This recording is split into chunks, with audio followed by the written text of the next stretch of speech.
Although we have three different rock groups of igneous, sedimentary, and metamorphic, there's a couple of categories that you can use to differentiate or describe any rock across all three of those groups. Those two words are felsic and mafic. Both the words felsic and mafic are portmanteaus. That means you take two separate words and squash them together so the resulting word possesses part of the definition of each of those individual words. So the word felsic is a portmanteau of feldspar and silica. So we know that silicates make up most of the rocks on Earth's surface. So mafic rocks are going to have silicates as well.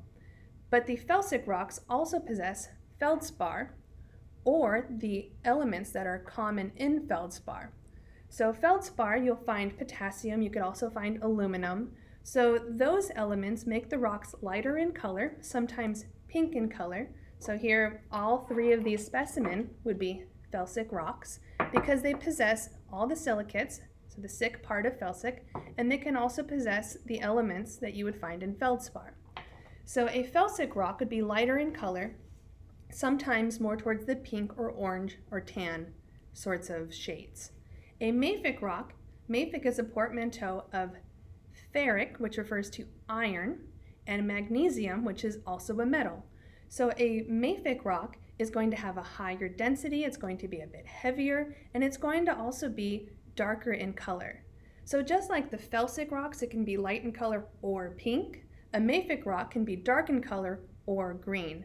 Now that might seem a little weird that something that's heavy in metals is going to be green, but if you think about when people throw pennies into fountains, and those pennies over time can turn corroded and green, that green is the same color as native copper.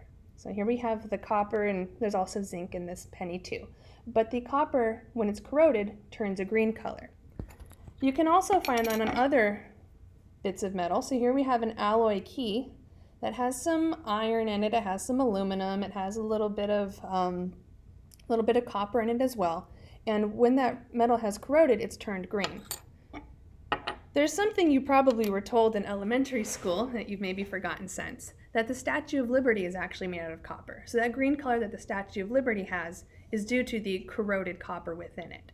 So when you think of a green rock, think of the fact that that green comes from the metals.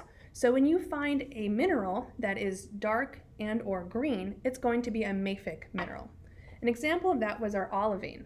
So our olivine here, it has the smaller crystals. There's crystals all inside, you just can't see them. The smaller crystals that if you zoomed in with special eyes, you would see that it has black and green crystals. Here on the more crystallized side of it, where you have larger crystals, you can see those large-scale copper and magnesium-bearing minerals. So mafic, magnesium and ferric, felsic is feldspar and silica. The olivine, if you recall from our silicates video, is still a silicate. So all of the rocks could potentially contain silicates, but only those that are lighter in color or pink would be referred to as felsic, whilst the darker or green ones are mafic.